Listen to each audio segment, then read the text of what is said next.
how did you get your first client? So I did what any new mom with a camera would do. I started a Facebook page. Okay. I became a teacher, did that for a year. I realized that was not my favorite thing. So I became an investigator for the state of Texas.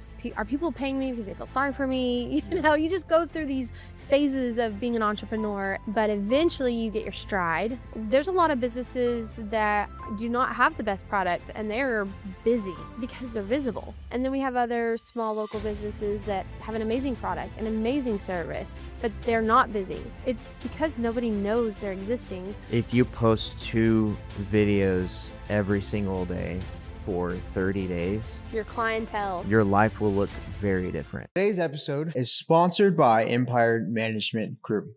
Whether you're a business owner looking to improve employee benefits, strengthen your insurance coverage, grow your sales, develop your leadership team, or build long-term wealth, Empire Management Group provides practical solutions all under one roof. That's right. Their team helps businesses attract and retain top talent, improve operations, and create sustainable growth.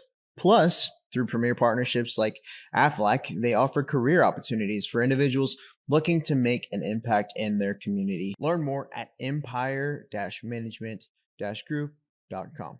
Let's get to the episode. Welcome back to the radio. Slow jams on a rainy day. Smooth jazz on a rainy day. Have you ever been on the radio? So I actually have a commercial happening right now on one of the stations, but I haven't listened to it Is yet. it you talking on it? Mhm. How does it go? It's really just a little ad educating on what we do. It's Town Square Media. When I first took over this role, he was like, "Hey, I've known you for a long time. I don't even know what the Better Business Bureau does." And I was like, "Hey, I'm hearing that."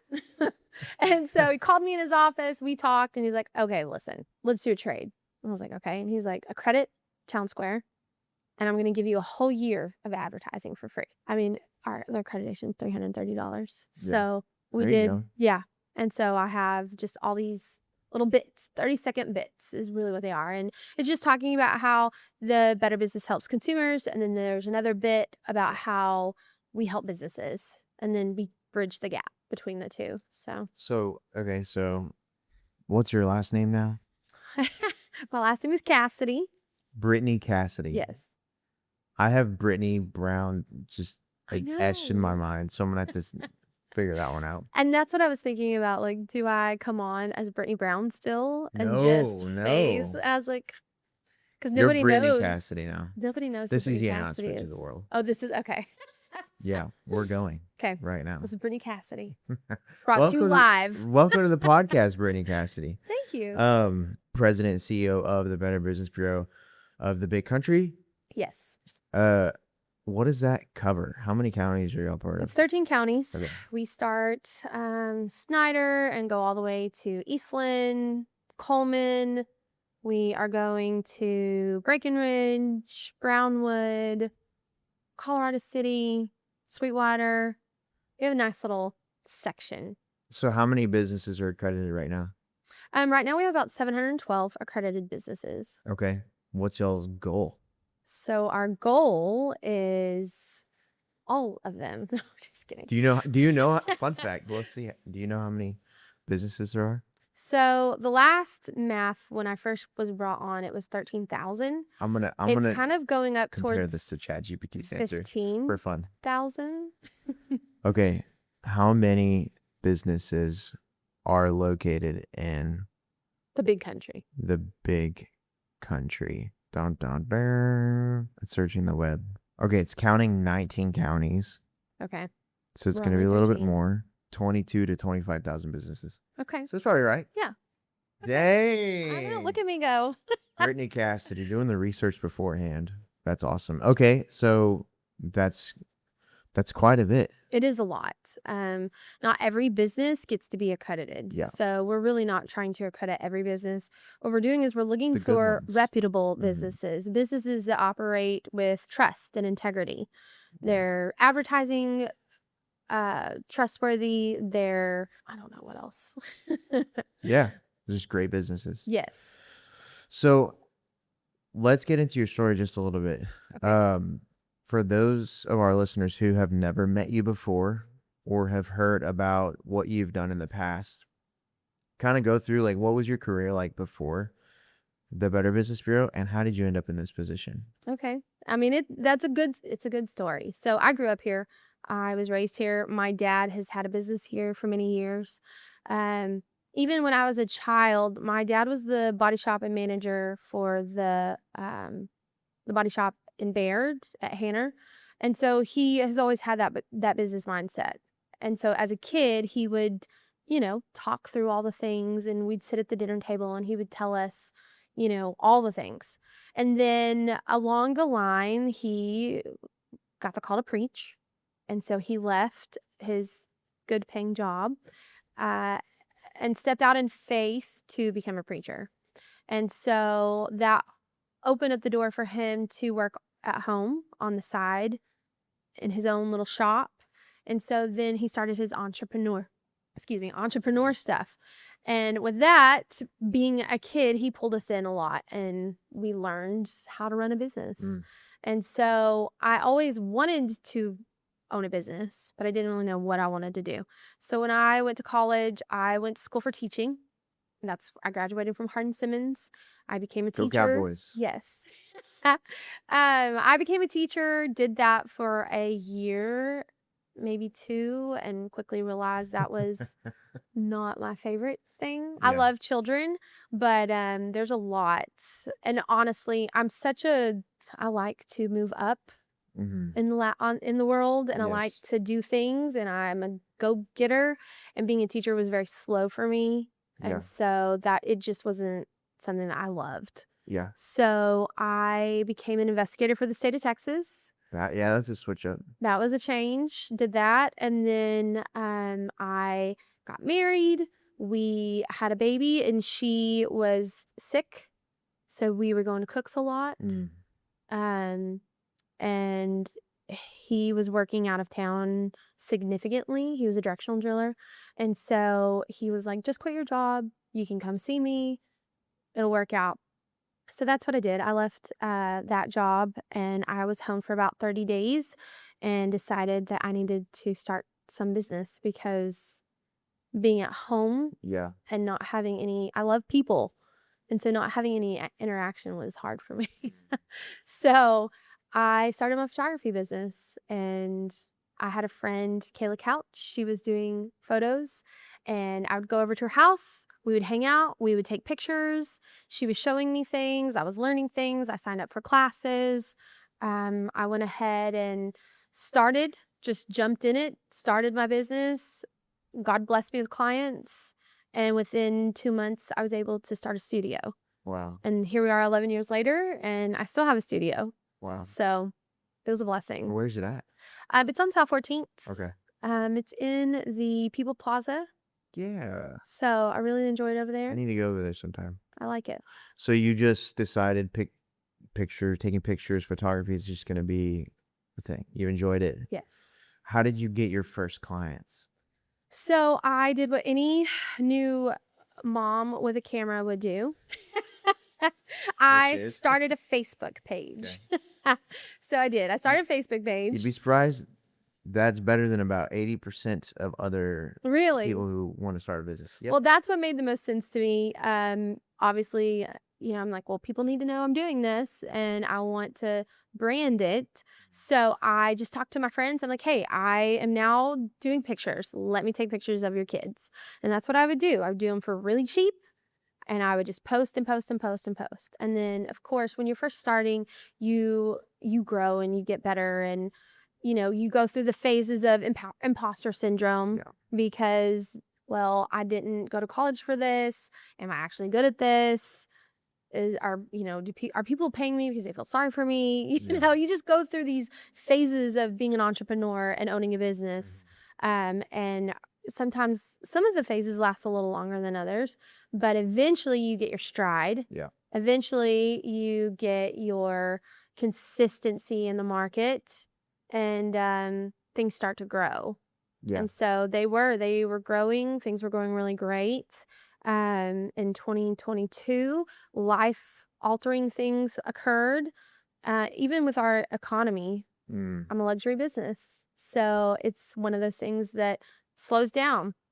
After COVID, the wedding industry turned. Instead of having large weddings, people were going to elopements, justice of the peace, which there's nothing wrong with that. It's just my bread and butter was big weddings. And Is that the so main thing that you did? it was Weddings? weddings, boudoir, families. And do you still do weddings? Mhm. Okay. I do. Since I took over the Better Business Bureau, really I'm only working on weekends. Yeah. And so weddings is at the top of the list for that. I really scaled back what I was doing because I don't need to do everything anymore. But Yeah. So going from full-time photographer to now kind of part-time photographer and full-time president, CEO of the Better Business Bureau, how has that transition been? it's not been a difficult transition, really. I have a group of photographers that I refer to. So when there are jobs that I'm not able to take on or I don't want to take on, I'm referring them to the people that I trust, Yeah. that I know will take care of these people. And then just really being selective because I'm also a mom. Yeah. And so I don't want to work 24/7. I still want to have intentional time with my family. Mhm. I just got married. We have 6 Yeah. children combined. Yeah. Wow. So there's a lot of, family time that we do. We Yeah. try to have dinner together. We try Yeah.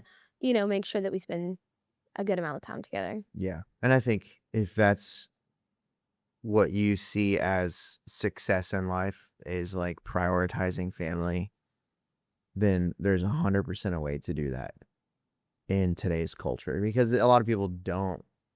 They say the opposite. It's like you have to sacrifice everything, your health, your relationships, everything to make the bread. Yes, and that was another thing. Being a business owner, a couple things. It's one of the loneliest avenues you can take. Yes. Not a lot of people can be a business owner. You cannot be lazy. You need to be in the hustle mindset if you're going to be successful. Yes. And being a business owner and having a family and having all these different avenues, finding a appropriate work-life balance can get difficult, especially if you don't have somebody that you can talk to about it or be like, hey, I'm struggling in this area.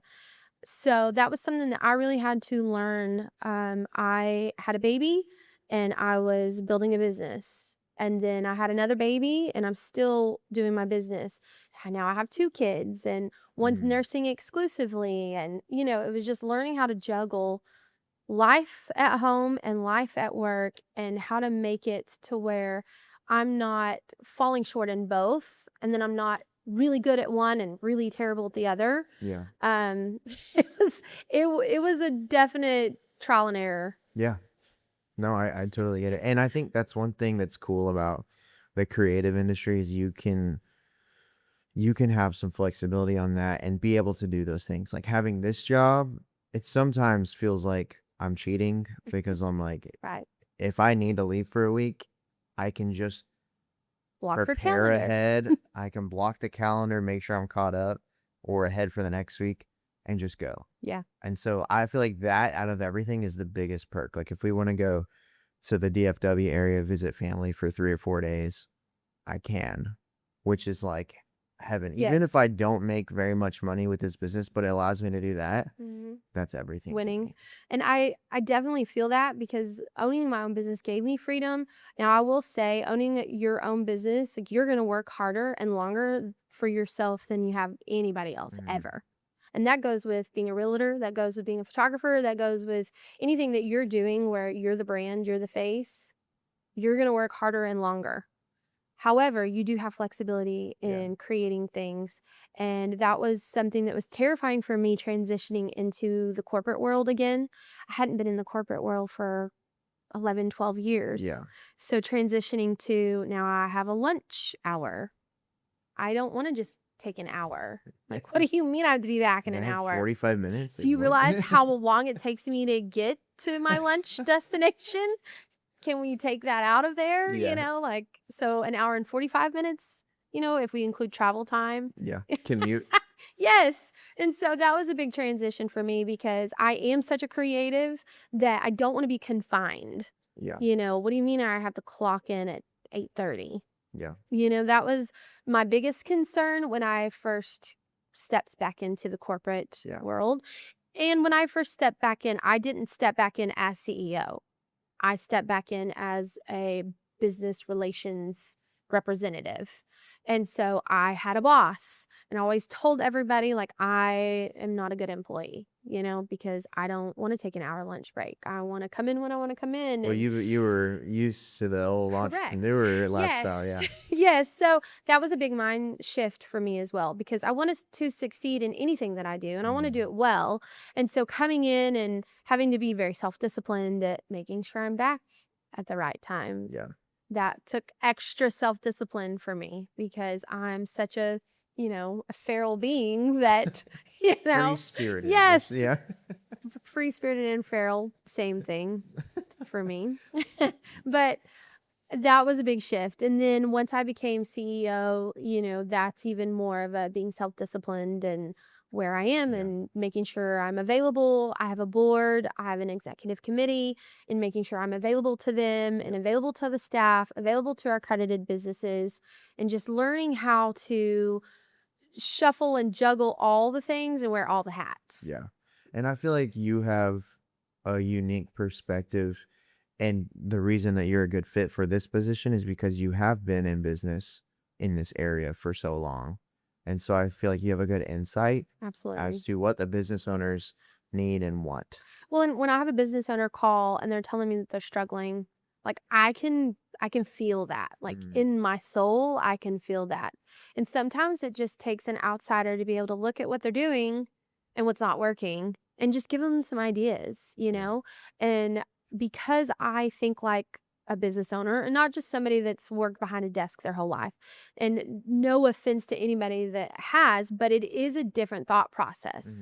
There is a different motivation for continuing to move forward. Yeah. There is a different outlook on opportunity and what the economy looks like, and all of that is different. And so helping businesses grow and scale is very near and dear to my heart because I love our community. I love helping people, and this position allows me to combine both of those. Yeah. And not only do I get to help our businesses, but people call us all the time and they're like, hey, I do not have the money to pay 2 contractors. So what is a business that I'm less likely to have a complaint with? Who is less likely to scam me out of my money? Yeah. And we have a list that we can give them. These are the people that we can personally vouch for that you're less likely to have a problem with. Yeah. And so it's dual. It's helping the consumer find good, trustworthy businesses. Yeah. And my grandmother, she passed away a few weeks ago, but she was one of the most vulnerable too. She's so sweet, and she didn't know. Somebody could just tell her all the things that she wanted to hear, and she would just give them her card. Yeah. Trust as the foundation of every single great business, and the Better Business Bureau exists to protect that. So the Better Business Bureau helps consumers find businesses they can trust, offers scam prevention resources, and supports local business owners through accreditation, networking, education, and visibility opportunities. Brittany Brown, she's the CEO. She's been serving the big country, and she says strong communities are built by strong businesses. Whether you're trying to grow your business or make a smarter purchasing decision, the Better Business Bureau is in your corner. Visit bbb.org to learn more. So It's those so are the sad. people we're protecting. So we get calls every day about that. And now with like AI stuff, Yes. it is like it's tricked me before. Yes. And I work with it every single day. And Yes. sometimes I'll look at something and like, is this real or is this AI? And so it's getting to a point where it's Yes. super Well, freaky. and even just the caller ID, I love when they call us. I'm like, you do realize you called the Better Business Bureau, right? And then they hang up immediately. Yeah. But we kept getting this phone number, and it's Dice Air Force Base. Well, it's Dice Air Force Base. Like, we're going to answer. Yeah. And we do. And it's a scam artist. Yeah. And they're like, Spoofing the you do realize who you called. And they're like, who? You called the Better Business Bureau. Like, we're tracking you. And they hang up. We have your location. Yes.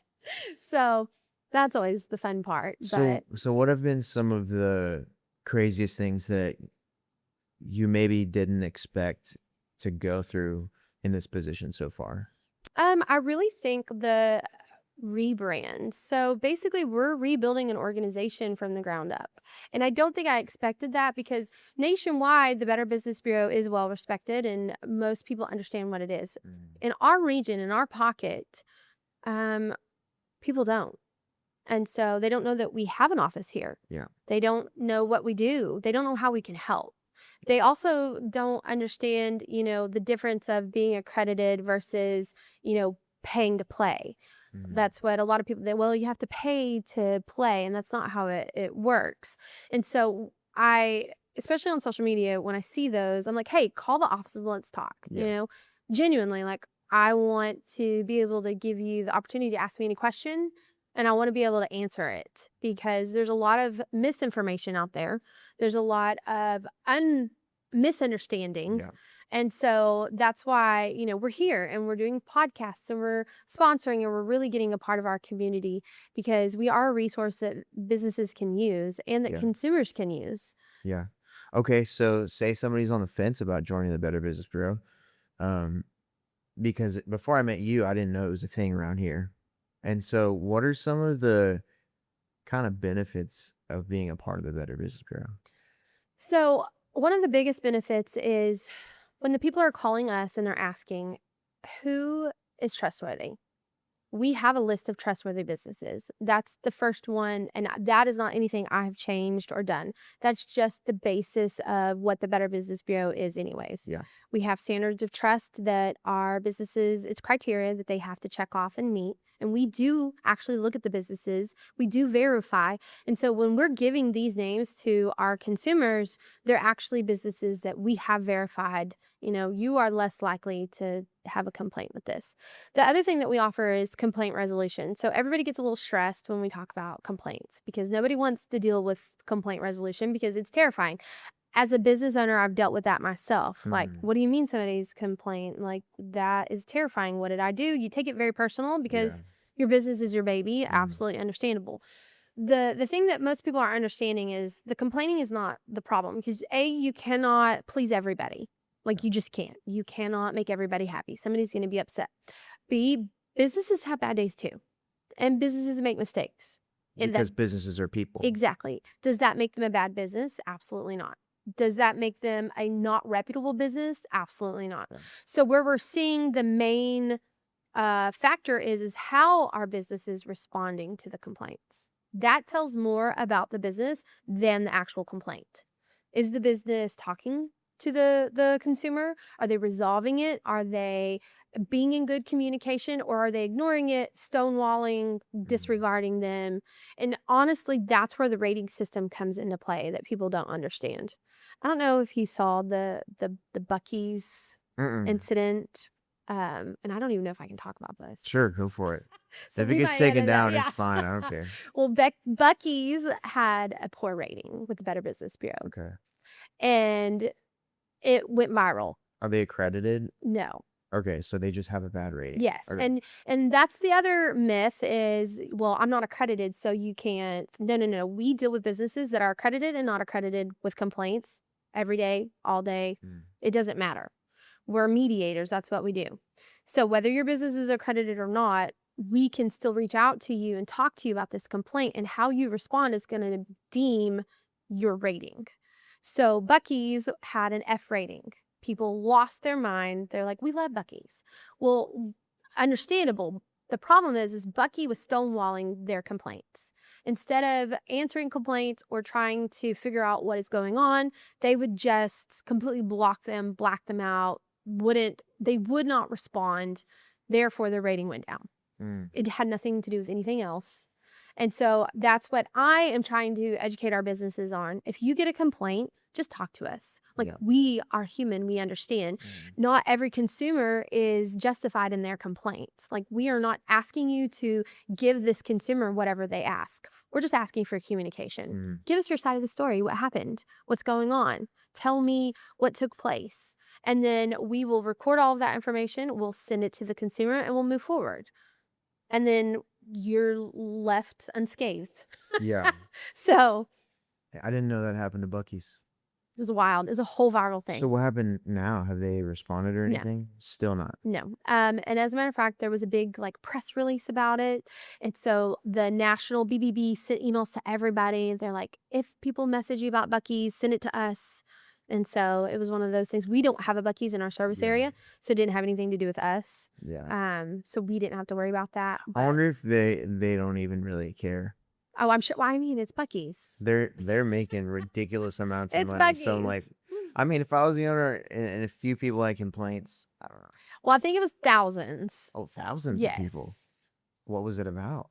I did not investigate that much. I was like, thank the Lord that's not my service Weren't you area. an investigator at one point? Yes. Okay, let's talk about that for a Yes. second. Yes. What are some crazy things that you investigated? So technically it was group homes, state schools, or they're called state supported living centers now. I would go into those and investigate abuse, neglect, exploitation. I loved that job.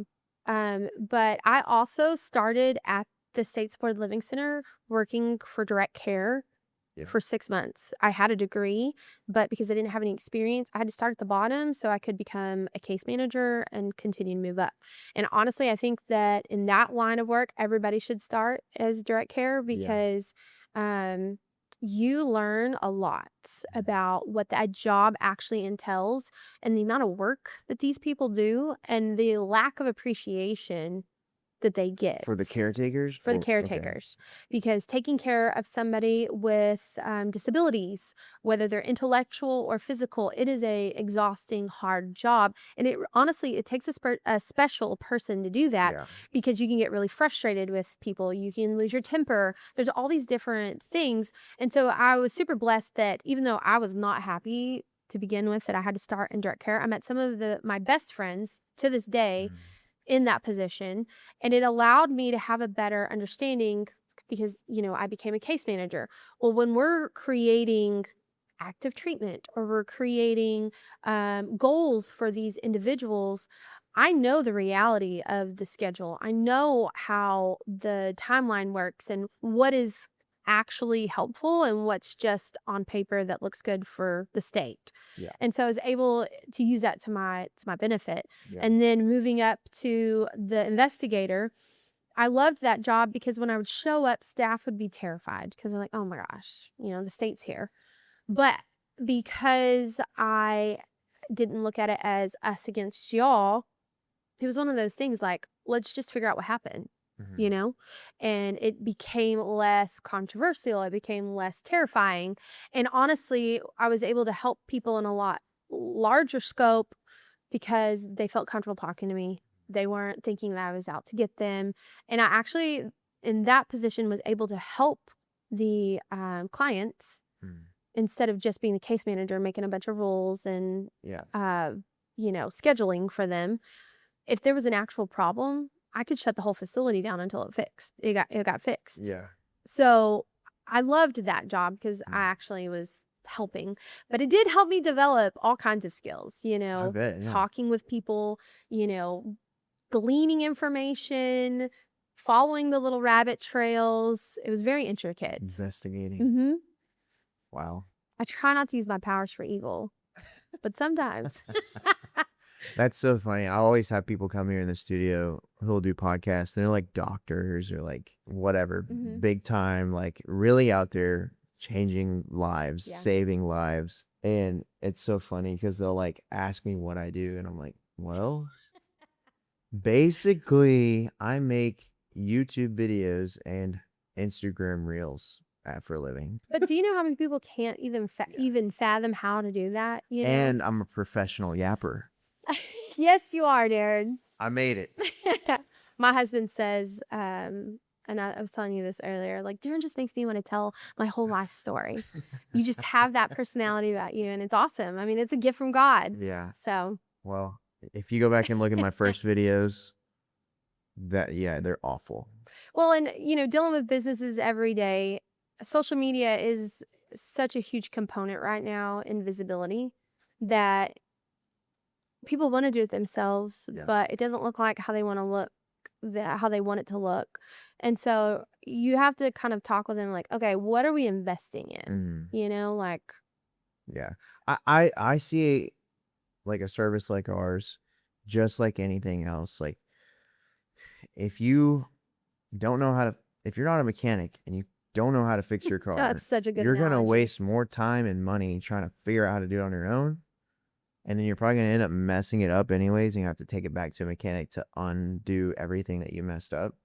And you're going to end up spending more time and money trying to figure it out. That's an excellent analogy. That's exactly right. That goes with anything like barbers, Photos. photographers, Yes. landscapers. Yes. Like, and so that's in my mindset. Like at our house, like we have a guy come and mow our lawn because I literally cannot breathe. If I breathe in dust, for some reason, the Lord was like, "Hey, He's gonna be awesome, but you're let's gonna limit him in suffer. this." Yeah, you're gonna suffer anytime you mow the grass, like for 24 hours." And so I was like, okay, I just had to hand that off. I'm like, I'm gonna rather pay somebody else. Right. Same thing with like any projects around the house. Like if we want to remodel a room or change something up, like we'll pay a contractor to do it instead of trying to have a do it good list for myself. you. Okay, yeah. Yeah, I bet. And so that's one thing that I've learned. Plumbing. Yes. Like You I'm don't wanna not mess gonna that try to up. fix plumbing because every time I tried in the past, I made it worse. I broke something. It ended up not working right. We ended up having to call a plumber anyways. And so literally the same exact thing, in my opinion. And because social media and content is such, it is a must have now. Absolutely. I think starting off on the right foot with somebody who's had experience in that area and works in it every day is going to give you way higher of an ROI on your time and money than trying to start from scratch and learn it yourself. It's possible to do that. Just know it's going to take way longer and you're going to be spending a lot of time. Yes. And when I learning. first started as a CEO with the Better Business Bureau, I was trying to do all the things on my own, mainly for budget wise. You know, I wasn't trying to overspend. I was trying to be very frugal in our spending, making sure that I allocated funds where we absolutely needed to. But as we started implementing things and growing, it allowed me some freedom to delegate, and delegating social media is like first on that list. Yeah. So, which I think is a smart move personally. And I'm always trying to figure out how to delegate things that I do. I look at my calendar and I've been reading this book. It's called, and I'm not trying to make $1 billion, but this is a great book. It's like 9 ways to make $1 billion. 9 steps to making your first $1 billion. And it's just like super practical stuff about the business. yeah. One of those things is a not to do list. Instead of having a to do list, have a not to do list. So everything that you shouldn't be doing on a daily basis, keep that, because whenever I look at my list, video editing was one of the first things that I have to delegate because it takes up 70-80% of my time. Same thing goes with any other position. If you look at your schedule and you see this one thing takes up any above 50% of your time, then it would be wise to figure out a way to delegate it. And it may not always be easy, but Right. it's wise. Right. And, you know, we have such major growth happening in Abilene, whether we want what is happening to occur or not, it's happening. So we're either going to make it work for us or we're going to try to push it back and let it run us over. Yeah. And so a lot of our businesses that are struggling, the main thing comes down to visibility. Yeah. Who's seeing you? How are they seeing you? Where are they seeing you? There's a lot of businesses that do not have the best product and they're busy because they're visible. Yeah. And then we have other small local businesses that have an amazing product, an amazing service, but they're not busy. It's because nobody knows they're existing. People are going to social media. They're going online and looking, especially people that are coming into Abilene. They don't know, they're not a part of the club. They don't know who's who. So they're just looking online to see where and what and when and how. And if you're not visible, you're just getting overlooked completely. Yeah. If you have 3 businesses in the same industry, same town, they do the same thing. They even might have the same quality of service. The person, let's say 2 of them don't do anything online. They have a mid website. They don't post anything ever, but the one in the middle posts every day, and that's really it. That's the only difference. But that person in the middle, that business who posts every day gets all the business because they're the only ones that people see. Yes. And there's a statistic that I heard. It's people forget about you after 7 days. Yep. So if they're not consistently seeing you, they forget that you are even a photographer or a videographer Yep. or a realtor. And so it's important. Abilene is in a different pocket where we are about 10 years behind in most things. But now that we have such quick growth with such varying types of people, it is changing. Word of mouth is a thing, and it is valuable and it is important. But right now, the businesses that are killing it are word of mouth. They're hitting all the points. Word of mouth, social media. Yes. Multiple avenues. Yes, exactly. Inbound leads, Yes. which I'm a big fan of. So what are some of your plans for the future of the Better Business Bureau? So the forefront is educating, letting people know what we do, who we are, how we can help. So what that's going to look like is a podcast. To today's sponsor, Gray's Craze Abilene. If you haven't seen one of their charcuterie boards in person, you're missing out. Madeline and her team build these gorgeous handcrafted boards and boxes for everything. Client gifts, corporate events, birthdays, you name it.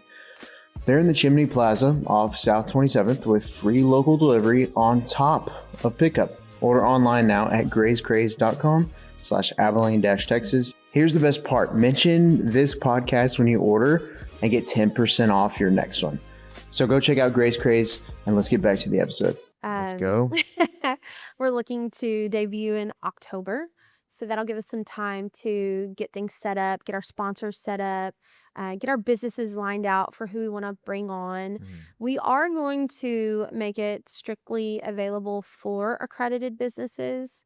So that gives them a little bit of an advantage visibility-wise. Yep.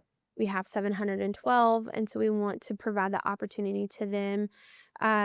So that's one of the forefronts. We're also looking for workshops. Things now, business owners, our schedule is crazy. So, sometimes an in-person workshop is going to work out. Other times, something online is going to be better. We are working out those details, but we want to provide opportunities for businesses to actually get information. Social media is one of them. Advertising, finances. I mean, literally anything that is directly related to helping a business grow and learn. We want to teach them and provide education and tools that they can take back with them and, grow and scale their business. Yeah. Those are the top two things. We are also looking at networking, meet and greets, things that we can create to kind of build a little trusted set of people that we can kind of just refer back and forth and send clients over here and send clients over there and just really help each other network. Yeah. I think those are great things that are very much needed in this area. Yes. Well, I had to tell myself, like, I can't change the entire organization in one day. And so I really, with my ADHD type brain of wanting to do everything and all the things and just run wild and free with it, really had to hone in on, let's start with 3 things.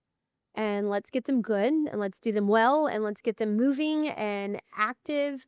And then we'll add in 3 more. And so it is a progress. Yeah. It is a work in progress, but I really had to hone myself in because I have all the ideas, I have all the ambitions, and I have the tenacity to do it all. It's just my body is kind of limited because it wants to go to sleep or, it wants to chill out for a minute. So, and that's the other part of learning how to delegate, pulling people in. Yeah. I learned that at our annual event that we had. This last year? Yes. In June? Yes. It was the biggest event that the Better Business Bureau has ever seen. We had over 300 people there.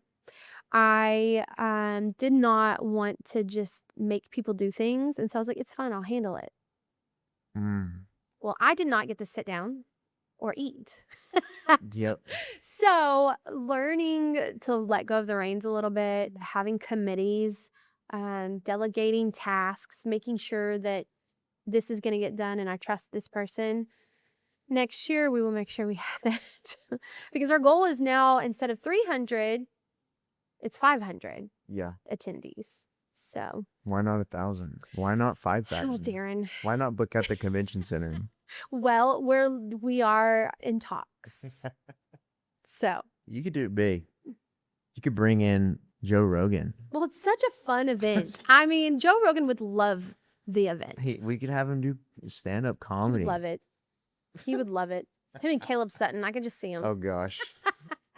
It would be great. Caleb Sutton was our live band, which you were there. And people danced and they just had a great time. Yeah. So it's gonna be Boots in Business, Okay. and we're gonna make it big. So y'all haven't locked in a venue yet, right? Not yet. We just had our discussion yesterday. Okay.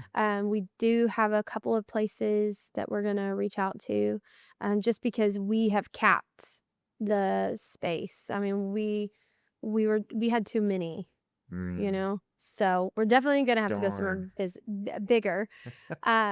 But we're really excited about it, and the purpose of that event is so that we can have funds. We're a nonprofit, and so we use that money to reinvest back into our businesses, and that can look like a million different things: workshops, networking, sponsorships. We can sponsor things, and really just get as involved in our community as we can. Yeah, that's awesome. So what would you say your biggest piece of advice would be to somebody who is new starting out a business? There's so many different avenues you can take with that. I think the biggest piece of advice would be get visible. A lot of people want to go slow and they want to learn all the things first and be perfect at it before they ever begin. I don't recommend doing that. I recommend jumping in. Both feet, jump in, and you can work out things as you go. Yeah. Get visible, get you a Facebook, get you some branding, but jump in and start. It doesn't do you, sir. What am I trying to say? It doesn't do a lot of good. It doesn't do a lot of good to overanalyze. You'll end up talking yourself out, is what will happen. If you overanalyze, I have this really good idea. What do you think? Sometimes people are going to be like, oh, I don't like that, because, they're too scared to do it themselves. They'll talk you out of it. So if you're just like, you know what, I have a good idea. For me personally, when I started, I had a passion for it. I had a good idea. I believe in God, and I knew He would direct my path. Yeah. And I jumped in. And within 6 months, it was just, I was supporting my family in 6 months. And if you really want to be a psychopath, if you post 2 videos every single day for 30 days, your clientele, your life will look very different by the end of that 30 days. And even as limited of knowledge I had with social media back then, I knew what you post, people will book. And that was just something I learned from doing. Yeah. I had no clue what I was doing. But if I wanted to book more family sessions, I posted more family sessions. Yeah. If I wanted to book more weddings, I posted more weddings. Yeah. And it just, whatever I was spending my energy on, whether it be learning or posting, the passion would increase, the visibility would increase. Yeah. And so my biggest advice would be just jump in, do it. You can figure it out. You can learn how to swim as you go. Yeah. and at the beginning, you're not going to be that busy with client work, whatever it is that you're doing. So you have more time to work on this stuff. Yeah. Like, if I didn't have any jobs coming in, I could be posting 4 times a day right now. Am I going to do that? No, because then it would make my clients very upset that I'm not doing their work instead of posting on our own. Right. But anyways, yeah. Do you listen to podcasts or books very much? I used to have time to do that. Now I do not. Have you ever in the past? Yes. So I listen to a lot of preachers throughout the day. Yeah. Especially when I was editing, I would put on a podcast or my favorite preacher, and I would listen. I'm jealous of that, by the way. Really? Because you can't do that with video editing. Oh, true. Because anytime you try to listen to music, anytime you try to listen to a podcast, anything, you can't hear that and the video that you're editing at the same time. That makes sense. And so I have to edit in silence. Oh, that would drive me crazy. And so every now and then, if we'll have like photos, like a photo gig or something, I'll be like, this is amazing. Like, I can just edit. And I did learn, like, TV, I can have TV on, but it has to be something I've already seen. Yeah. It can't be something that I like get distracted with. And so Yeah. Frasier is my go-to. It's my favorite show. I will put Frasier on in the background. I know Yeah. every episode by heart, so I can just, edit, type, and laugh away in the background and know what's happening, and I don't have to actually like be turned to it looking at it. So that's a fun. I like that you said that because I remember I was going through a period where I would just watch The Office over Yeah. and over and over. And it's crazy because psychologists talk about how that is a form of like going against any anxieties that you have. Like if you have anxiety throughout the day, like it's your comfort because you already know what's predictable. gonna happen. I think I was read like, the that same makes thing. so much Mhm. sense. It's so comforting to know what's gonna happen. Yeah. Because like if you're sitting on the edge of your seat the whole time, every day, it could be exhausting. Yes. But if you can also do that in your content, it's great content and people want to know what's happening next. Yes. May get their See? heart beating a little bit faster, but cool. So thanks for coming on the podcast today. You're welcome. It was a great time. Where can people find you and connect with you guys? So they can go to our Facebook page. It's Abilene Better Business Bureau. That's our local. We're officed in Abilene, but we do cover the 13 counties. So Abilene Better Business Bureau Facebook. We do not have an Instagram yet. We are working on that, Daron. Don't give me that look. We're working on that. Good. We also have a website, bbb.org. If you've heard my radio commercial, I've said that a couple of times. So are you going to have to update that now that your name has changed? I didn't think about that. Maybe. Because, And I'm going to have to update the ad. you are. Well, and people 'Cause are I like, say Brittany Brit- Casady, who's that? Yeah. Well, now they know. It's Brittany my first Casady. public introduction Let's as go. Brittany Casady. Let's go. Cool. Yeah, they'll be also linked in the description below if you're watching on YouTube or Spotify. If you're on Facebook, I always tag them in it because they are one of our top sponsors. And so thanks for supporting the show. Thanks for supporting our business and all of the businesses in the big country. Make My sure to pleasure. go follow them, check them out. We'll see you in the next one. Peace.